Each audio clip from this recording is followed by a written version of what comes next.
ಹರಿಃ ಓಂ ಯತ್ಪದಂ ವೇದಸಂವೇದ್ಯಂ ಕಟಾಕ್ಷೇಣಾಪಿ ವೀಕ್ಷಿತಂ ನ ಕ್ಷಮಂತೆ ವಿಮತಯಸ್ತಮುಪಾಸೇ ಶ್ರಿಯಃ ಪತಿಂ ಮಯಿ ಸ್ಥಿತೋ ಮದಂಗೇಷು ಸ್ವತಂತ್ರೋ ವ್ಯಾಪ್ತವಾನ್ ಹರಿಃ ಸ ವಿಷ್ಣುಶ್ಚ ಸ್ವತಂತ್ರಂ ಮಾಂ ಸ್ವೇಚ್ಛಯಾ ವರ್ತಯತ್ಯಜಃ ಸ್ವಾತ್ಮನಸ್ತಸ್ಯ ಪೂಜಾ ಸ್ಯುಃ ಮನೋವಾಕ್ಕಾಯವೃತ್ತಯಃ ಮಮೈತಾಃ ಇತಿ ಕರ್ತಾರಂ ಉದ್ದೇಶ್ಯಂಚ ಹರಿಂ ಸ್ಮರೆ ಧರ್ಮವಿಜ್ಞಾನವೈರಾಗ್ಯಪರಮೈಶ್ವರ್ಯಶಾಲಿನಃ ಆನಂದತೀರ್ಥಭಗವತ್ಪಾದಾನ್ ವಂದೇ ನಿರಂತರಂ ಆನಂದತೀರ್ಥೋಪದಿಷ್ಟೋ ನಿಧಿರ್ನಾರಾಯಣಃ ವಯಃ ಪ್ರದರ್ಶಿತೋ ಯೇನ ಸಮ್ಯಕ್ ಜಯತೀರ್ಥಂ ತಮಾಶ್ರಯೇ ಸತ್ಯಾಭಿಜ್ಞಕರಾಬ್ಜೋತ್ಥಾನ್ ಪಂಚಾಶದ್ವರ್ಷಪೂಜಕಾನ್ ಸತ್ಯಪ್ರಮೋದತೀರ್ಥಾರ್ಯಾನ್ ನೌಮಿ ನ್ಯಾಯಸುಧಾರತಾನ್. ಭಗವಂತನ ಪರಮಕಾರುಣ್ಯ, ಭಕ್ತರನ್ನು ಉದ್ಧಾರ ಮಾಡುವುದಕ್ಕಾಗಿ ಭಗವಂತ ಅನೇಕ ಅವತಾರಗಳನ್ನು ತೆಗೆದುಕೊಂಡದ್ದು ಎಲ್ಲರಿಗೂ ತಿಳಿದ ವಿಷಯ. ಇತಿಹಾಸ ಪುರಾಣಗಳಲ್ಲಿ ಪ್ರಸಿದ್ಧವಾದದ್ದು. ಅವತಾರಗಳನ್ನು ತೆಗೆದುಕೊಂಡು ಅವತಾರ ಕಾಲದಲ್ಲಿದ್ದ ದುರ್ಜನರಿಗೆ ದಂಡವನ್ನು ಮಾಡಿ ಸಜ್ಜನರಿಗೆ ರಕ್ಷಣೆಯನ್ನು ಮಾಡಿದ್ದು ಹೇಗೋ ಹಾಗೆ ಭಗವಂತ ಅನೇಕ ತನ್ನ ಸ್ಥಿರವಾದ ಅಧಿಷ್ಠಾನಗಳನ್ನು ಭೂಲೋಕದಲ್ಲಿ ನಿರ್ಮಾಣ ಮಾಡಿ ಆ ಅಧಿಷ್ಠಾನಗಳಲ್ಲಿ ತಾನು ವಿಶೇಷವಾಗಿ ಸನ್ನಿಹಿತನಾಗಿದ್ದು ಮುಂದೆ ಬರುವ ಎಲ್ಲ ಸಜ್ಜನರು ಆ ಭಗವಂತನ ಪ್ರತಿಮೆಗಳನ್ನು ಸಂದರ್ಶನ ಮಾಡಿ ಪ್ರದಕ್ಷಿಣ ನಮಸ್ಕಾರಾದಿಗಳಿಂದ ನೈವೇದ್ಯಾದಿಗಳಿಂದ ಭಗವಂತನಿಗೆ ಸೇವೆಯನ್ನು ಸಮರ್ಪಣೆ ಮಾಡಿ ಪಾಪಗಳನ್ನು ಕಳೆದುಕೊಂಡು ಉದ್ಧಾರವನ್ನು ಹೊಂದುವುದಕ್ಕೆ ಅನೇಕ ಸ್ವಯಂ ವ್ಯಕ್ತ ಕ್ಷೇತ್ರಗಳನ್ನು, ದೇವಸ್ಥಾನಗಳನ್ನು ಭಗವಂತ ಭಕ್ತರಿಗಾಗಿ ಮಾಡಿಕೊಟ್ಟಿದ್ದಾನೆ. ಪೂರ್ವಯುಗಗಳಲ್ಲಿಯೂ ಸರಿ, ಕಲಿಯುಗದಲ್ಲಿಯೂ ಸರಿ ಅಂತಹ ಅನೇಕ ಕ್ಷೇತ್ರಗಳಿವೆ. ಅಯೋಧ್ಯ, ಮಥುರಾ, ಮಾಯಾ, ಕಾಶಿ, ಕಾಂಚಿ, ಅವಂತಿಕಾ, ಪುರಿ, ದ್ವಾರಾವತಿ ಚೈವ ಸಪ್ತೈತ ಮೋಕ್ಷದಾಯಿಕಾ ಅಂತ. ಇಂತಹ ಅನೇಕ ಕ್ಷೇತ್ರಗಳಿವೆ.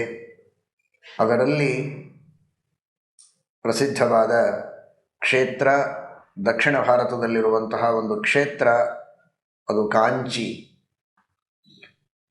ಅಂದರೆ ಬ್ರಹ್ಮದೇವರು.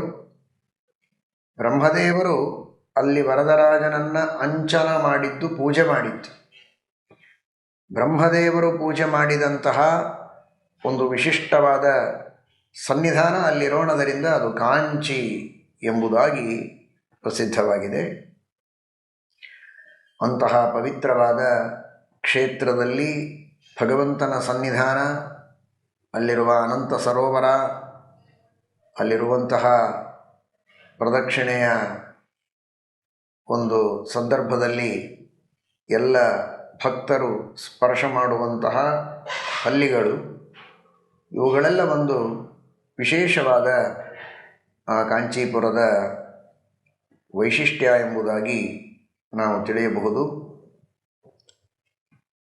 ಅದರ ಬಗ್ಗೆ ನಾವು ಅನೇಕ ಕ್ಷೇತ್ರಗಳ ಮಹಿಮೆಯನ್ನು ತಿಳಿಯುತ್ತಾ ಬಂದಂತೆ ಈ ಒಂದು ಕ್ಷೇತ್ರದ ಮಹಿಮೆಯನ್ನು ತಿಳಿಯುವಾಗ ಎಲ್ಲರಿಗೂ ವಿಶೇಷ ಕುತೂಹಲ. ನಮ್ಮ ಭಕ್ತ ಮಹಾಶಯರಿಗೆ ಆ ಹಲ್ಲಿಗಳ ಸ್ಪರ್ಶ ಕಾಂಚಿ ಕ್ಷೇತ್ರದಲ್ಲಿ ಏನು ವಿಶೇಷ, ಯಾಕೆ ಅದನ್ನು ಮಾಡಬೇಕು ಅಂತ ಅನೇಕ ಜಿಜ್ಞಾಸುಗಳಿಂದ ಪ್ರಶ್ನೆ ಬಂದದ್ದರಿಂದ ಅದರ ಬಗ್ಗೆ ಸ್ವಲ್ಪ ತಿಳಿಯುವ ಪ್ರಯತ್ನವನ್ನು ಮಾಡೋಣ. ದೇವೇಂದ್ರನ ಸಭೆ, ಸ್ವರ್ಗಲೋಕದಲ್ಲಿ ದೇವೇಂದ್ರನ ಸಭೆಯಲ್ಲಿ ಎಲ್ಲ ದೇವತೆಗಳು ಕುಳಿತಿದ್ದಾರೆ. ಅಂತಹ ಸಂದರ್ಭದಲ್ಲಿ ದೇವೇಂದ್ರ ಪ್ರಶ್ನೆಯನ್ನು ಮಾಡುತ್ತಾನೆ, ಯಾವ ಆಶ್ರಮ ಶ್ರೇಷ್ಠ? ಬ್ರಹ್ಮಚರ್ಯಾಶ್ರಮ, ಗೃಹಸ್ಥಾಶ್ರಮ, ವಾನಪ್ರಸ್ಥಾಶ್ರಮ, ಸನ್ಯಾಸಾಶ್ರಮ, ಹೀಗೆ 4 ಆಶ್ರಮಗಳಿವೆ. ಇದರಲ್ಲಿ ಯಾವ ಆಶ್ರಮ ಶ್ರೇಷ್ಠ ಅನ್ನುವುದು ನಿಮ್ಮ ಅಭಿಪ್ರಾಯ ಅಂತ ಇಲ್ಲಿ ಸಭೆಯಲ್ಲಿ ಇದ್ದಂತಹ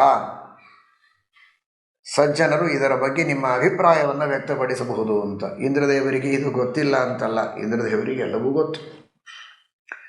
ಅಲ್ಲಿದ್ದಂತಹ ಜನರ ಒಂದು ವಿಶೇಷವಾದ ಪರೀಕ್ಷೆಯನ್ನು ಮಾಡಬೇಕು, ಅವರ ಅಭಿಪ್ರಾಯವನ್ನು ತಿಳಿಯಬೇಕು, ಅಥವಾ ಅವರಿಗೆ ಒಂದು ಕೀರ್ತಿಯನ್ನು ಕೊಡಬೇಕು. ಈ ಒಂದು ಪ್ರಶ್ನೆಗೆ ಅವರು ಉತ್ತರ ಕೊಟ್ಟದ್ದಕ್ಕೆ ಅವರಿಗೊಂದು ಕೀರ್ತಿ ಬರಲಿ ಎನ್ನುವ ದೃಷ್ಟಿಯಲ್ಲಿ ಇಂದ್ರದೇವರು ಆ ಪ್ರಶ್ನೆಯನ್ನು ಕೇಳುತ್ತಾರೆ. ಆ ಪ್ರಶ್ನೋತ್ತರಗಳ ಮೂಲಕ ಮುಂದೆ ಬರುವ ನಮ್ಮಂತಹ ಎಲ್ಲ ಜನರಿಗೂ ಕೂಡ ಸರಿಯಾದ ತತ್ವದ ಪರಿಚಯವಾಗಲಿ ಎನ್ನುವುದು ದೊಡ್ಡವರು ಪ್ರಶ್ನೆ ಕೇಳುವುದರ ಹಿಂದೆ ಉದ್ದೇಶ ಇರುತ್ತೆ. ಅವರಿಗೆ ಗೊತ್ತಿಲ್ಲ ಅಂತ ಕೇಳಿದ್ದಲ್ಲ. ಅಲ್ಲಿ ಅಗಸ್ತ್ಯೋ ಭಾರ್ಗವಾತ್ರಿ ಮೃಕಂಡುರ್ ಗೌತಮೋ ಮಹಾನ್ ಭಾರ್ಗವಶ್ಚವನೋ ವಿದ್ವಾನ್ ತಥಾನ್ಯೇಚ ಮಹರ್ಷಯ. ಅನೇಕ ಋಷಿಗಳೆಲ್ಲ ಅಲ್ಲಿದ್ದರು. ಅಗಸ್ತ್ಯ ಋಷಿಗಳು, ಅತ್ತಿರ ಋಷಿಗಳು, ಮೃಕಂಡು, ಗೌತಮರು, ಭಾರ್ಗವ, ಚವನ ಇವರೆಲ್ಲ ಅಲ್ಲಿ ದೊಡ್ಡ ದೊಡ್ಡ ಋಷಿಗಳು ಸೇರಿದ್ದಾರೆ. ಆ ಎಲ್ಲ ಋಷಿಗಳು ತಮ್ಮ ಅಭಿಪ್ರಾಯ ಹೇಳುತ್ತಾರೆ, ಗೃಹಸ್ಥಾಶ್ರಮ ಇದು ಶ್ರೇಷ್ಠ. ಕಾರಣ ಇಷ್ಟೇ, ಎಲ್ಲ ಆಶ್ರಮಗಳ ಪೋಷಣೆಯನ್ನು ಮಾಡುವುದಕ್ಕೆ ಸಾಧ್ಯ ಇದೆ ಗೃಹಸ್ಥಾಶ್ರಮದಲ್ಲಿ. ಬ್ರಹ್ಮಚಾರಿಗಳಿಗೂ ಭಿಕ್ಷೆ ಹಾಕ್ತಾರೆ, ಸನ್ಯಾಸಿಗಳಿಗೂ ಭಿಕ್ಷೆ ಹಾಕ್ತಾರೆ, ಗೃಹಸ್ಥರು ವಾನಪ್ರಸ್ಥರಿಗೂ ಪೋಷಣೆಯನ್ನು ಮಾಡಬಹುದು. ಎಲ್ಲರನ್ನ ಪೋಷಣೆ ಮಾಡಿ ಯಜ್ಞಯಾಗಾದಿಗಳನ್ನು ಮಾಡುವ ಮೂಲಕ ಇಡೀ ದೇಶಕ್ಕೆ ಸುಭಿಕ್ಷೆಯಾಗುವಂತೆ ಅವರು ದೇವತೆಗಳಿಗೆ ಪ್ರಾರ್ಥನೆಯನ್ನು ಸಲ್ಲಿಸಬಹುದು. ಆ ಸತ್ಕರ್ಮದಿಂದ ಬಂದ ಪುಣ್ಯದಿಂದ ಒಳ್ಳೆ ಸುವೃಷ್ಟಿಯಾದರೆ ಎಲ್ಲ ಕಡೆಗೆ ಸುಭಿಕ್ಷೆಯಾಗತ್ತೆ. ಹೀಗೆಲ್ಲ ಕಾರಣ ಇರೋದರಿಂದ ಗೃಹಸ್ಥಾಶ್ರಮ ಇದು ಶ್ರೇಷ್ಠ ಎಂಬುದಾಗಿ ಆ ಮಹರ್ಷಿಗಳು ಅಭಿಪ್ರಾಯ ಪಡ್ತಾರೆ. ಆ ಸಂದರ್ಭದಲ್ಲಿ ಬೃಹಸ್ಪತ್ಯಾಚಾರ್ಯರು, ಅಲ್ಲಿ ದೇವಗುರುಗಳು, ಅವರು ಉಪಸ್ಥಿತರಾಗಿರ್ತಾರೆ. ಅವರು ಹೇಳ್ತಾರೆ, ನನ್ನ ಅಭಿಪ್ರಾಯ ಬ್ರಹ್ಮಚರ್ಯಾಶ್ರಮವೇ ಶ್ರೇಷ್ಠ ಎಂಬುದಾಗಿ ಅವರು ಅಭಿಪ್ರಾಯ ಪಡ್ತಾರೆ. ಆಗ ಉಳಿದವರಿಗೆ ಸ್ವಲ್ಪ ಮನಸ್ಸಿಗೆ ಬೇಜಾರಾಗತ್ತೆ, ನೋವಾಗತ್ತೆ. ಅದೆಲ್ಲ ಋಷಿಮುನಿಗಳ, ದೇವತೆಗಳ ವ್ಯಾಪಾರ ಎಲ್ಲ ಬಹಳ ಅದ್ಭುತವಾದದ್ದು, ಬಹಳ ಅರ್ಥಗರ್ಭಿತವಾದದ್ದಿರ್ತದೆ. ಅದನ್ನು ನಮ್ಮಂಥವರು ಸಾಮಾನ್ಯರು ಹೀಗ್ಯಾಕೆ ಮಾಡಿದರು ಅಂತ ನಾವು ಆಕ್ಷೇಪವನ್ನು ಮಾಡುವಂಥದ್ದಲ್ಲ. ಒಂದು ಗೂಢವಾದ ಉದ್ದೇಶವನ್ನಿಟ್ಟುಕೊಂಡು ಮುಂದೆ ಬರುವ ಸಜ್ಜನರಿಗೆಲ್ಲ ಕ್ಷೇಮ ಆಗಲಿ ಎನ್ನುವುದಕ್ಕೆ ಈ ಎಲ್ಲ ಲೀಲೆಗಳನ್ನು ಮಾಡ್ತಾ ಇರ್ತಾರೆ ಅಂತ ನಾವು ಅಂದ್ಕೊಳ್ಬೇಕಷ್ಟೆ. ಯಾಕೆಂದರೆ ಇದೊಂದು ಅಭಿಪ್ರಾಯ ಭೇದ. ಗೃಹಸ್ಥಾಶ್ರಮ ಶ್ರೇಷ್ಠ ಅಂತ ಅಲ್ಲಿರುವಂತಹ ಗೌತಮಾದಿ ಋಷಿಗಳು, ಅತ್ರಿ ಮೊದಲಾದ ಋಷಿಗಳು ಅಭಿಪ್ರಾಯಪಟ್ಟರೆ, ಬೃಹಸ್ಪತ್ಯಾಚಾರ್ಯರು ಬ್ರಹ್ಮಚರ್ಯಾಶ್ರಮ ಶ್ರೇಷ್ಠ ಅಂತಾರೆ. ಅದು ಅವರ ಅಭಿಪ್ರಾಯ ಅಂತ ಕೈ ಬಿಡಬಹುದಾಗಿತ್ತು. ಆದರೆ ಈ ಋಷಿಗಳಿಗೆ ಕೋಪ ಬರುತ್ತೆ. ನಾವೆಲ್ಲ ಗೃಹಸ್ಥಾಶ್ರಮ ಶ್ರೇಷ್ಠ ಅಂತ ಒಗ್ಗಟ್ಟಿನಿಂದ ಹೇಳುವಾಗ ನೀವು ಮಾತ್ರ ಬ್ರಹ್ಮಚರ್ಯಾಶ್ರಮ ಶ್ರೇಷ್ಠ ಅಂತ ಹೇಳಿ ನಮ್ಮನ್ನು ಅಗೌರವ ಮಾಡಿದ ಹಾಗಾಯಿತು, ನಮಗೆ ತಿರಸ್ಕಾರ ಮಾಡಿದ ಹಾಗಾಯಿತು, ನಮ್ಮ ಅಭಿಪ್ರಾಯವನ್ನು ನೀವು ಕಡೆಗಣಿಸಿದ ಹಾಗಾಯಿತು. ಆದ್ದರಿಂದ ಶಾಪ ಕೊಡ್ತೇವೆ ಅಂತಾರೆ.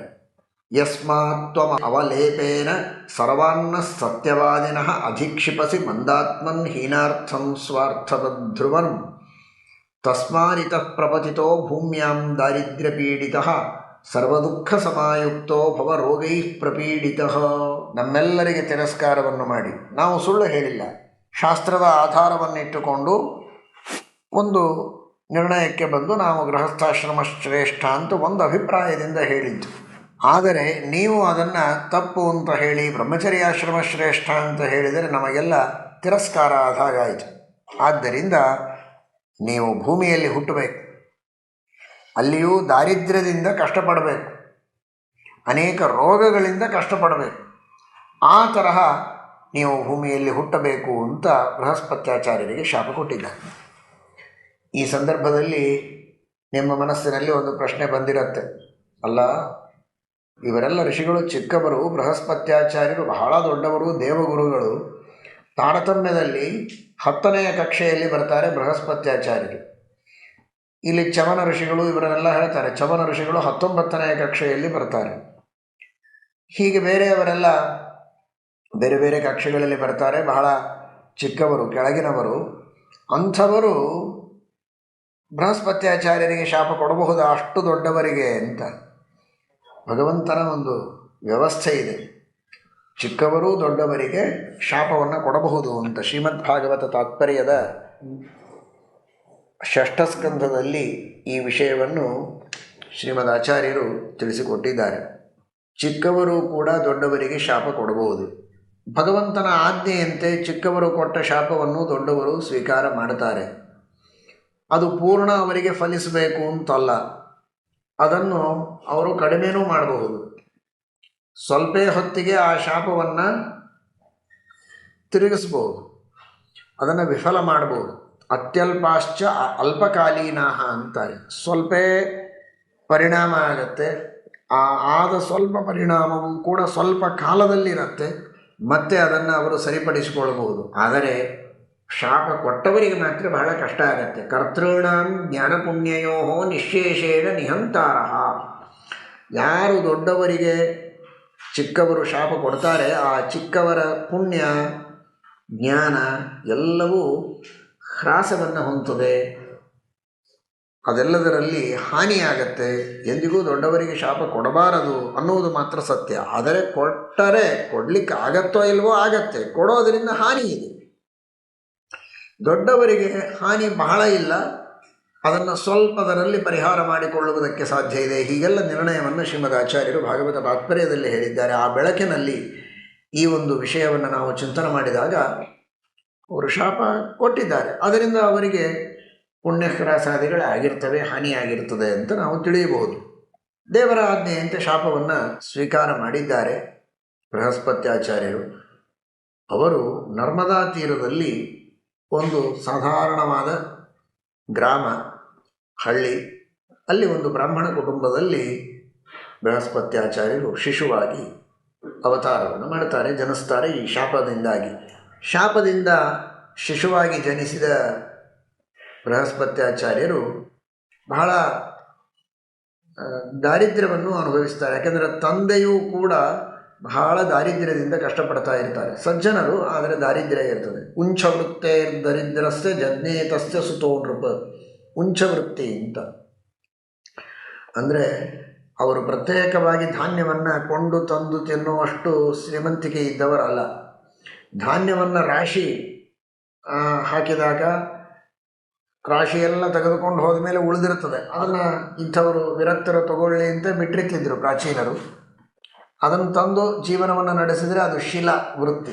ಉಂಚವೃತ್ತಿ ಅಂದರೆ ಮಾರುಕಟ್ಟೆಯಲ್ಲಿ ವ್ಯಾಪಾರ ಮಾಡುವಾಗ, ಕೊಡುವಾಗ, ತೆಗೆದುಕೊಳ್ಳುವಾಗ ಅಂಗಡಿಯ ಮುಂದೆ ಕೆಲವು ಕಾಳುಗಳೆಲ್ಲ ಬಿದ್ದಿರ್ತವೆ, ಅವುಗಳನ್ನು ಆರಿಸಿಕೊಂಡು ತಂದು ಜೀವನವನ್ನು ಮಾಡಿದರೆ ಅದು ಉಂಚವೃತ್ತಿ ಅಂತ. ಅಂತಹ ಉಂಚವೃತ್ತಿಯಿಂದ ಬದುಕುವ ಒಂದು ಕುಟುಂಬ, ಆ ಕುಟುಂಬದಲ್ಲಿ ಇವರು ಮಗುವಾಗಿ ಹುಟ್ಟಿರ್ತಾರೆ. ಆದರೆ ದೈವವಶ ಹುಟ್ಟಿದ ಕೂಡಲೇ ತಾಯಿ ಅನಾರೋಗ್ಯದಿಂದ ಮೃತಳಾಗ್ತಾಳೆ. ಭಗವಂತನ ಸಂಕಲ್ಪ. ತಾಯಿ ಮೃತಳಾಗುವುದಷ್ಟೇ ಅಲ್ಲ, 1 ವರ್ಷದೊಳಗೆ ತಂದೆಯೂ ಮೃತರಾಗಿಬಿಡ್ತಾರೆ. ಹೀಗಾಗಿ ಅನಾಥ ಶಿಶು ಆಗ್ತಾರೆ. ಹುಟ್ಟಿದ ಕೂಡಲೇ ತಾಯಿ, ವರ್ಷ ಕಳೆದ ಕೂಡಲೇ ತಂದೆ ಮೃತರಾಗ್ತಾರೆ. ಅನಾಥ ಶಿಶು. ಯಾರೋ ಅಯ್ಯೋ ಪಾಪ ಮಗು ಅನಾಥವಾಗಿದೆ ಅಂತ ಆ ಮಗುವನ್ನು ಒಂದು ಹೆಣ್ಣು ತಾನು ಸ್ವೀಕಾರ ಮಾಡಿ ಅದನ್ನು ಸ್ವಲ್ಪ ಪಾಲನೆ ಪೋಷಣೆ ಮಾಡಿ ಬೆಳೆಸ್ತಾರೆ. ದಾರಿಯಲ್ಲಿ ಇರುವ ಈ ಮಗುವನ್ನು ತೆಗೆದುಕೊಂಡ ಆ ಹೆಣ್ಣು ಅಂತಹ ಶ್ರೀಮಂತ ಹೆಣ್ಣಲ್ಲ. ಹಾಗಾಗಿ ತನಗಿರೋದರಲ್ಲಿ ಏನೋ ಒಂದು ಕೊಟ್ಟು ಹೇಗೋ ಬೆಳೆಸ್ತಾಳೆ. ಮಲಗುವುದಕ್ಕೆ ಸರಿಯಾದ ಹಾಸಿಗೆ ಇಲ್ಲ, ಉಣ್ಣುವುದಕ್ಕೆ ಒಳ್ಳೆಯ ಭಕ್ಷ್ಯಭೋಜ್ಯಗಳಿಲ್ಲ, ಏನೋ ತಿನ್ನಿಸಿ ಉಣಿಸಿ ಹೇಗೋ ಅದನ್ನು ಮಗುವನ್ನು ಬೆಳೆಸ್ತಾಳೆ. ನಾನಾ ವಿಧವಾದ ರೋಗಗಳು ಶಾಪಕ್ಕೆ ತಕ್ಕಂತೆ ಆ ಎಲ್ಲ ರೋಗಗಳನ್ನು ಅನುಭವಿಸ್ತಾ ಬಹಳ ಕಷ್ಟದಿಂದ ಹೇಗೋ ಸಂಚಾರ ಮಾಡ್ತಾ ಭಾಗೀರಥಿ ತೀರಕ್ಕೆ, ಅಷ್ಟೊತ್ತಿಗೆ ದೊಡ್ಡವರಾಗಿರ್ತಾರೆ, ಉಪನಯನಾದಿಗಳೆಲ್ಲ ಆಗಿರ್ತದೆ. ಭಾಗೀರಥಿ ತೀರಕ್ಕೆ ಬಂದು ಅಲ್ಲಿ ಭರದ್ವಾಜ ಋಷಿಗಳ ದರ್ಶನವನ್ನು ಮಾಡಿಕೊಳ್ತಾರೆ. ತಮ್ಮ ಎಲ್ಲ ಕಷ್ಟವನ್ನು ಭರದ್ವಾಜ ಋಷಿಗಳಿಗೆ ಹೇಳಿಕೊಳ್ತಾರೆ ಬೃಹಸ್ಪತ್ಯಾಚಾರ್ಯರು. ಆ ಭರದ್ವಾಜ ಋಷಿಗಳಿಗೆ ಎಲ್ಲ ವಿಷಯವನ್ನು ತಿಳಿಸಿದ ಮೇಲೆ ಭರದ್ವಾಜರು ಅವರಿಗೆ ಹೇಳ್ತಾರೆ, ನಿನ್ನ ಎಲ್ಲ ಕಷ್ಟಗಳ ಪರಿಹಾರ ಆಗಬೇಕು ಅಂತಾದರೆ ಒಂದು ಶ್ರೇಷ್ಠವಾದ ಉಪಾಯ, ಅದು ಹಸ್ತಿಶೈಲ. ಕಾಂಚೀಪುರ ಅಲ್ಲಿರುವಂತಹ ಹಸ್ತಿಶೈಲ, ಹಸ್ತಿಗಿರಿ ಅಂತ ಕರೀತಾರೆ. ಅಲ್ಲಿರುವಂತಹ ವರದರಾಜನ ದರ್ಶನವನ್ನು ಮಾಡಿ ಅನಂತ ಸರೋವರ ಸ್ನಾನ, ವರದರಾಜರ ದರ್ಶನ, ವರದರಾಜರ ವಿಶೇಷವಾದ ಸೇವೆಯನ್ನು ಮಾಡಿ ಪ್ರಾರ್ಥನೆ ಮಾಡಿಕೊಂಡ್ರೆ ನಿನಗೆ ಎಲ್ಲ ಈ ಕಷ್ಟಗಳ ಪರಿಹಾರವಾಗ್ತದೆ. ಈ ದಾರಿದ್ರ್ಯದಿಂದ ಮುಕ್ತಿ, ರೋಗಗಳಿಂದ ಮುಕ್ತಿ, ಈ ಮಾನವ ಜನ್ಮದಿಂದಲೇ ಮುಕ್ತಿಯಾಗಿ ಮತ್ತೆ ನಿಮ್ಮ ಮೂಲ ರೂಪಕ್ಕೆ ನೀವು ಹೋಗಬಹುದು. ಎಲ್ಲವೂ ಕೂಡ ಮಂಗಲವಾಗ್ತದೆ ಅಂತ ಹೇಳ್ತಾರೆ. ಯಾಕಂದರೆ ಅವರಿಗೆಲ್ಲ ಗೊತ್ತಾಯಿತು, ಭರದ್ವಾಜ ಋಷಿಗಳು ಮಹಾಜ್ಞಾನಿಗಳು. ಆದ್ದರಿಂದ ಧ್ಯಾನ ದೃಷ್ಟಿಯಿಂದ ನೋಡಿದರು, ಇವನು ಸಾಮಾನ್ಯ ಯಾರೋ ದರಿದ್ರ ಬ್ರಾಹ್ಮಣ ಅಲ್ಲ, ಸಾಕ್ಷಾತ್ ಬೃಹಸ್ಪತ್ಯಾಚಾರ್ಯರೇ ಇಲ್ಲಿ ಶಾಪದಿಂದಾಗಿ ಹುಟ್ಟಿ ಬಂದಿದ್ದಾರೆ ಅಂತನ್ನೋದು ಗೊತ್ತಾದದ್ದರಿಂದ ಅವರು ಹೇಳ್ತಾರೆ, ನಿಮಗೆ ಎಲ್ಲ ಈ ಬಂಧನದಿಂದ, ಶಾಪದಿಂದ ಎಲ್ಲ ಮೋಚನೆ ಆಗ್ತದೆ, ನಿಮ್ಮ ಮೂಲ ರೂಪಕ್ಕೆ ನೀವು ಸೇರಬಹುದು ಅಂತನ್ನುವ ಅನುಸಂಧಾನದಿಂದ ಅವರು ಹೇಳ್ತಾರೆ, ನೀವು ಕಾಂಚಿ ಕ್ಷೇತ್ರದಲ್ಲಿ ವರದರಾಜನ ಸೇವೆ ಮಾಡಬೇಕು ಅಂತ. ಆಗ ಒಂದು ಮಾತು ಹೇಳ್ತಾರೆ, ಆ ವರದರಾಜನ ಮಹಿಮೆ ಎಷ್ಟು ಅಂತ. ತಸ್ಮಿನ್ ವಸತಿ ದೇವೇಶೋ ವರದ ಸರ್ವದೇಹಿನಾಂ ತಸ್ಯ ದರ್ಶನ ಮಾತ್ರೇಣ ಮುಚ್ಯಂತೆ ಸರ್ವಗಿಲ್ವಿಷೈಃ ನರಾಃ ಪಾತಕಿನೋ ವಾಪಿ ತಿರ್ಯಂಚೋಪಿ ಕುಯೋನಿಜಾಃ. ಮನುಷ್ಯರಷ್ಟೇ ಅಲ್ಲ, ಬೇರೆ ಬೇರೆ ಪ್ರಾಣಿಗಳು, ಪಶುಗಳು, ಅವುಗಳೂ ಕೂಡ ಈ ವರದರಾಜನ ಕ್ಷೇತ್ರದಲ್ಲಿ ಬಂದರೆ, ವರದರಾಜನ ಆ ಸನ್ನಿಧಾನದಲ್ಲಿ ಇದ್ದರೆ ಅವುಗಳಿಗೂ ಕೂಡ ಪಾಪದಿಂದ ಮುಕ್ತಿಯಾಗಿ ಉತ್ತಮವಾದಂತಹ ಗತಿಯಾಗ್ತದೆ ಎಂಬುದಾಗಿ ತಿಳಿದುಕೊಳ್ತಾರೆ.